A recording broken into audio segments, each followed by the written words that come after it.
প্রিয় শুভাকাঙ্ক্ষীগণ, আমাদের প্রত্যেকের পরিবারে কম বেশি বৃদ্ধ প্রিয়জন থাকে। যখন একজন বৃদ্ধ প্রিয়জন অসুস্থ হয়ে যায়, দীর্ঘদিন বিছানায় অসুস্থ অবস্থায় থাকে, পরিবারের যে লোকজন থাকে তারা অনেক সময় বিরক্ত হয়ে যায় বা কষ্টসাধ্য হয়ে যায় এবং পরিচর্যা করতে করতে দীর্ঘদিন যখন কয়েক মাস কয়েক বছর ধরে যখন একজন বৃদ্ধকে পরিচর্যা করতে হয়, তখন আমাদের পারিবারিক নানান সংকট তৈরি হয়। আমাদের কর্মব্যস্ত জীবনে অনেক সমস্যার সৃষ্টি হয়। আমাদের অনেক কাছের প্রিয়জন, বাবা মা বা দাদা দাদি বা যে কোনো কাছের খুব প্রিয়জন, যাকে আমরা পরিচর্যা করতে করতে একটা সময় ধৈর্য হারিয়ে ফেলি।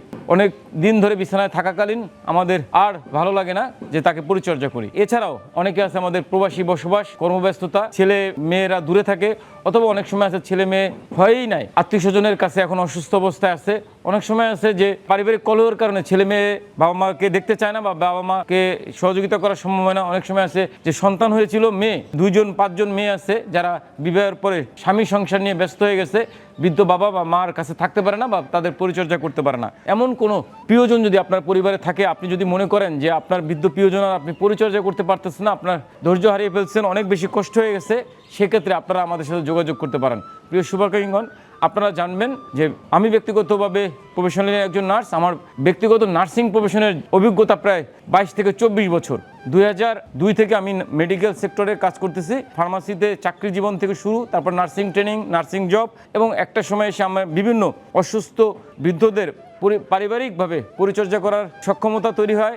একই সাথে আমার নিজের আশ্রয় কেন্দ্র আছে প্রায় 12-13 বছর। সব মিলে আমি একজন বৃদ্ধ বাবা বা একজন বৃদ্ধ অসুস্থ মাকে কীভাবে হ্যান্ডেল করতে হয়, একজন মানসিক ভারসাম্যহীন মানুষকে কীভাবে হ্যান্ডেল করতে হয় সেটা জানি এবং সেইভাবে নিজেকে গড়ে তুলছি। আপনারা চাইলে আপনার বৃদ্ধ অসুস্থ প্রিয়জনকে আমাদের কাছে রাখতে পারেন, যাদেরকে আপনি দেখভাল করতে পারছেন না বা ইচ্ছা থাকা সত্ত্বেও আপনি অসুস্থ প্রিয়জনের পরিচর্যা করতে পারতেছেন না। সেই সমস্ত প্রিয়জন যদি আপনার থাকে পরিবারে, আমাদের সাথে যোগাযোগ করতে পারেন। আমরা দীর্ঘদিন যাবৎ অসুস্থ বৃদ্ধদের নিয়ে কাজ করতেছি। যদি বলে আমাদের অসুস্থ বৃদ্ধদের পরিচর্যা করার সক্ষমতা বা অভিজ্ঞতা, সেক্ষেত্রে বলবো প্রায় 10,000-এর উপরে অসহায় বৃদ্ধ মানুষ সহ বিভিন্ন পারিবারিক যে নার্সিং হোম সার্ভিসের কাজ করার সক্ষমতা আছে আমাদের। ব্যক্তিগতভাবে আমি জানি কিভাবে একজন অসুস্থ বৃদ্ধ প্রিয়জনকে দীর্ঘদিন যাবৎ ভালো রাখা যায়, সুস্থ জীবনে রাখা যায়। আপনারা যদি উল্লেখ করে রাখি, আমাদের নিজস্ব শেল্টার হোম বা আশ্রয় কেন্দ্র বা বৃদ্ধাশ্রম হলো সাভারে কমলাপুর গ্রামে। আমাদের এখানে পারিপার্শ্বিক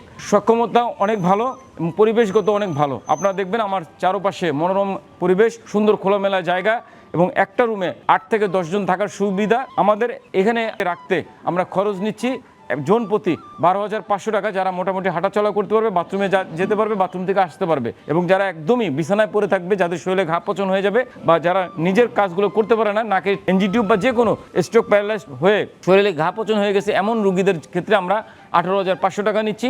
সাথে নিচ্ছি আপনাদের যে ওষুধগুলো কন্টিনিউ চলে, যেমন ডায়াবেটিস, প্রেশার বা হার্টের যে মেডিসিনগুলো আছে যেগুলি কন্টিনিউ চলবে, সেগুলি আপনাকে কিনে দিতে হবে। আমরা শুধু নার্সিং কেয়ার দেবো, টাইমলি ওষুধ খাওয়াবো, পরিষ্কার পরিচ্ছন্ন রাখবো, টাইমলি খাবার দিব, এবং তার যে শারীরিক যে পরিচর্যা আছে, পরিষ্কার পরিচ্ছন্ন করে রাখা, তার পালস প্রেশার চেক করা, সেই কাজগুলো আমরা করব। সর্বদা আপনার প্রিয়জনের পাশে আমরা 50-55 জনের একটা টিম আছে, যারা আপনার প্রিয়জনকে সার্বক্ষণিক পাহারায় রাখবো। প্রিয় শুভাকাঙ্ক্ষীগণ, আমাদের সিট সংখ্যা বা আসন সংখ্যা খুবই সীমিত। আমরা 25 থেকে 30 জনকে রাখার মতো সক্ষমতা আছে বর্তমান পরিস্থিতিতে। আপনারা চাইলে আপনার বৃদ্ধ প্রিয়জনকে আমাদের কাছে রাখতে পারেন টাকা অর্থের বিনিময়ে। তবে আমরা আবারও আপনাদেরকে বলতে চাই, আমরা কখনোই বাংলাদেশের প্রেক্ষাপটে কখনোই কোনো বৃদ্ধাশ্রমকে প্রমোশন করতেছি না।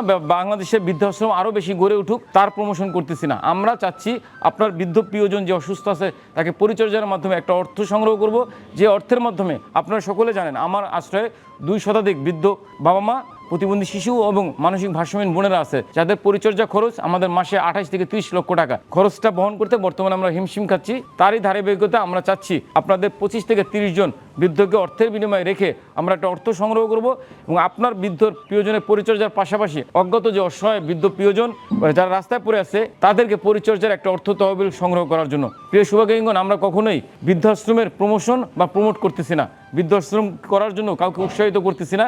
বাংলাদেশে বৃদ্ধাশ্রম গড়ে না উঠুক, সেটাই আমাদের ইচ্ছা। আমাদের প্রিয়জনরা আমাদের কাছে থাকুক, সেটা আমাদের চাহিদা। তবে যারা একান্তই ইচ্ছা থাকা সত্ত্বেও প্রিয়জনকে পরিচর্যা করতে পারেন না, তারা শুধুমাত্র আমাদের সাথে যোগাযোগ করবেন। এখানে রাখতে আপনাকে অর্থ খরচ করতে হবে। প্রিয় শুভাকাঙ্ক্ষীগণ, সবাই ভালো থাকবেন। আল্লাহ হাফেজ।